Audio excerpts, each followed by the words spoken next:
He's all over the world, not just in India, भाई. He's all over the world.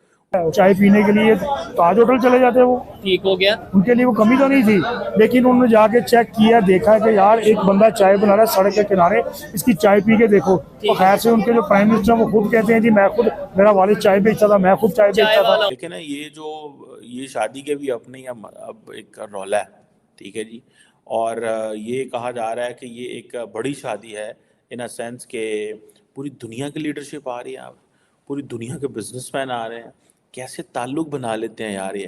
Cities को छोड़ो, तुम लोग यहाँ पर एक अच्छे स्कूल बना दो और कोई डोली चाय वाला यहाँ पर प्रमोट कर दो जो पाकिस्तान का नाम उस लेवल पर ले जाए और कुछ गेट्स को अट्रैक्ट करे। मैं ये चीज को आज मैं एक चीज देख रही थी यार, उस अनंत अंबानी जो है उनकी जो प्री वेडिंग फेस्टिविटीज़ हैं उधर वो आए हुए हैं, जिनकी शादी राधिका मर्चेंट से हो रही है और नागपुर में इन्होंने ये गुजारा है। हम तो इस्लामाबाद के बाहर नहीं लेके जा सकते। जब मैंने पिक्चर्स देखी, मैं तो जिंदगी में सबसे ज्यादा शौक ही शायद ये पिक्चर देख के हुआ था कि भाई इंडिया का लेवल चेक कर लें कि बिल गेट्स साहिब जो है वो कहाँ पर आके जो है चाय पी रहे हैं, और डॉली चाय वाला वो भी कोई आम बंदा नहीं है, उसकी भी भाई बहुत फेमस बंदा है। इंडिया के चाय वाले वैसे ही मतलब फेमस, कभी अगर हम मोदी साहब की बात करें वो भी चाय वाले थे, आज डोली चाय वाले। हिंदुस्तान में जो IT है वो बहुत हमसे बहुत आगे है, नहीं इसमें तो कोई शक नहीं है। तो सारी बात है, बिल गेट्स ऐसे इंडिया जाता है जैसे उनका ससुराल है, उनका घर। और प्री वेडिंग सेलिब्रेशंस हो रही हैं और सोशल मीडिया पे इंडिया में ऑलरेडी इस वक्त जो है वो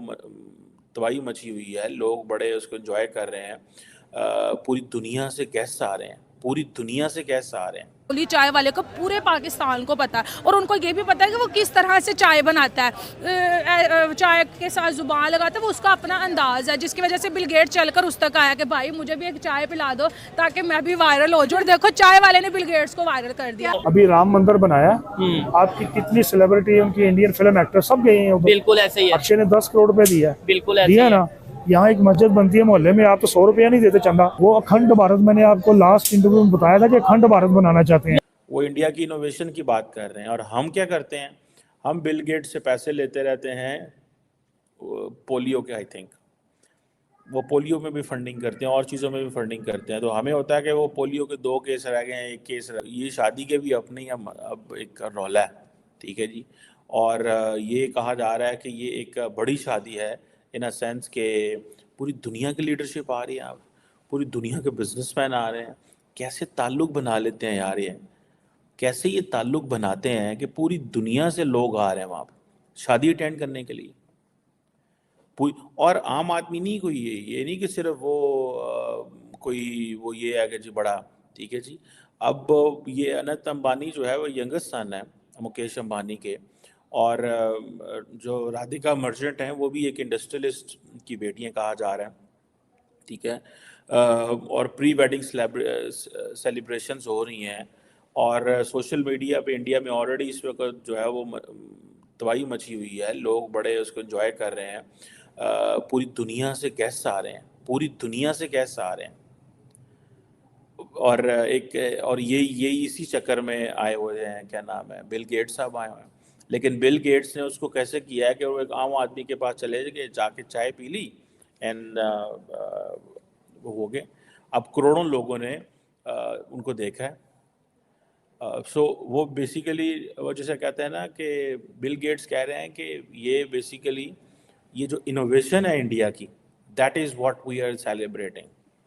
वो इंडिया की इनोवेशन की बात कर रहे हैं और हम क्या करते हैं, हम बिल गेट्स से पैसे लेते रहते हैं पोलियो के। आई थिंक वो पोलियो में भी फंडिंग करते हैं और चीज़ों में भी फंडिंग करते हैं। तो हमें होता है कि वो पोलियो के 2 केस रह गए हैं, 1 केस रह गए हैं, तो उसी में हम जो है वो कोई 10-20 मिलियन डॉलर सालाना शायद उनसे ले लेते हैं। और इसलिए हमारा बिल गेट्स से टोटल ताल्लुक, इसके अलावा हमारा बिल गेट्स से कोई ताल्लुक नहीं है। मैंने नहीं कभी देखा कि बिल गेट्स अगर इतने बड़े प्लांट, इतनी बड़ी फैक्ट्रीज या इतने बड़े स्टेशंस इंडिया में लगा रहे हैं, तो बिल गेट्स कहें जी कि मैं पाकिस्तान में भी लगाने जा रहा हूँ। मैंने तो नहीं इसको कभी देखा। हो सकता है आप लोगों ने देखा हो कि हाँ जी ये ऐसी बात है, इस तरह की चीज़ें। सो क्वेश्चन ये है कि हमारी जो एलीट है, they are into this point कि हमने बस कभी भी ये मौका नहीं जाने देना कि जो भी बाहर से गेस्ट आए उसको। आज बात ये है कि 3 युद्ध होंगे पाकिस्तान के और हमारे, 47 तीन जंगे होंगी होंगी तो वो 3 जंगे हो गई।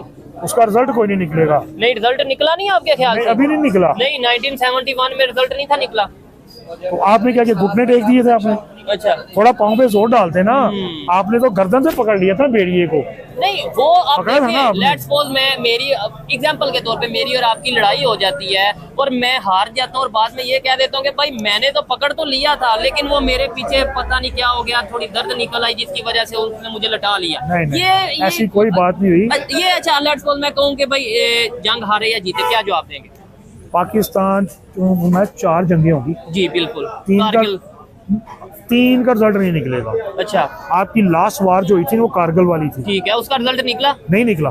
उसका भी नहीं, कारगिल नहीं, कोई फैसला ही नहीं हुआ कौन हारा कौन जीता। यहाँ आप बैठे हैं, सामने श्रीनगर हाईवे है, अच्छा यहाँ से अब पहली दफा आप वहाँ पे तोपे लेके चले गए, ठीक हो कैसे गया। गए हैं लेके ऊपर? लेकिन हम तो ये भी नहीं थे मान रहे कि वहाँ पे जो लोग मौजूद हैं वो पाकिस्तान आर्मी के हैं। आपको ये भी फिर ये चीज का लेकिन नॉलेज पूरी होगा। दुनिया फिर हमें कहती कि ए तो तुसी पंगा लिया, जान के पंगा नहीं, लिया तो ना, इसका नहीं। अपने गर्दन से पकड़ लिया था ना उसको। आपके जो उस वक्त लीडर थे, ठीक है। अगर वो थोड़ा सी अब कर्ज दिखाते, हिम्मत हौसला करते, तो आज हिंदुस्तान की कमर तोड़ देते हम। अच्छा। उनके जीडी बख्शी, जनरल बख्शी साहब कह रहे हैं कि गाली देकर वो कह रहा है कि जनाब हम तो बैंकरों में थे, जिस बंकर में खाना खाते थे वहीं पेशाब वगैरह करते थे हम, ठीक है। अच्छा। और पाकिस्तानी जो फौजी थे वो बंकरों के ऊपर आके भंगड़े डालते थे और नाचते थे। तो फिर भी हम हार क्यों गए? मुझे तो ये भाई, चीज आपकी नहीं जो समझ आती। सियासी ताकत जो थी ना वो उतनी कैलिबर की नहीं थी। अच्छा। उन्होंने घुटने टेक दिए थे, घुटने यानी थोड़ा सा प्रेशर पड़ा था। ऐसा किसका प्रेशर पड़ा? अमेरिका का, अमेरिका का बिल प्रेशर क्लिंटन ने पड़ा। कहा आपकी फौजें विड्रॉ करें वो आप। प्रेशर किसने दिलवाया? इंडिया ने। इंडिया ने। इसका मतलब है इंडिया, अमेरिका इंडिया की मानता है, हमारी नहीं मानता। बिल्कुल मानता है। यानी वही अमेरिका जो इंडिया की मानता है हमें वो ऑर्डर देता है। बिल्कुल देता है। अभी दाएं बाएं नहीं होने देना, उस गैस को अपने पास ही रखना है, उस गैस को हवा नहीं लगने देनी। ये हमारा बेसिकली एक बन चुका हुआ है। और अब फॉर एग्जांपल जितनी भी इंटरनेशनल बिजनेस लीडर्स हैं जो सुनने में आ रहा है कि आ रहे हैं वहाँ पे, ठीक है जी, सारे टॉप बिलियनियर्स आ रहे हैं, गौतम अदानी, बाकी मित्तल, जितने बाकी इंडियंस सारे आएंगे। शाहरुख खान तो उनके घर का बंदा है, शादी के सचिन तेंदुलकर और MS Dhoni, they are paid by the families for one way or the other in terms of I think उनको उनकी जो होती हैं, कोई फिल्मों में इन्वेस्ट करते होंगे, टीम में कुछ होगा, इस तरह कुछ ना कुछ होगा। सुनने में आ रहा है कि जो मेटा CEO मार्क ज़करबर्ग भी आ रहे हैं, बिल गेट्स तो पहुंचे हुए हैं, सुंदर पिचाई भी आ रहे हैं, एडोब के भी लोग आ रहे हैं, वॉल्ट डिज्नी के भी लोग आ रहे हैं। मतलब शादी ना होगी क्या हो गया भाई, ठीक है। So one marriage in India can create मतलब वंडर्स। पाकिस्तान में अगर कोई 50 बंदे आ जाएं, पाकिस्तान के आपको होटल नहीं है हमारे पास, सच्ची बात बताऊं मैं, इस्लामाबाद में 2 ही बड़े होटल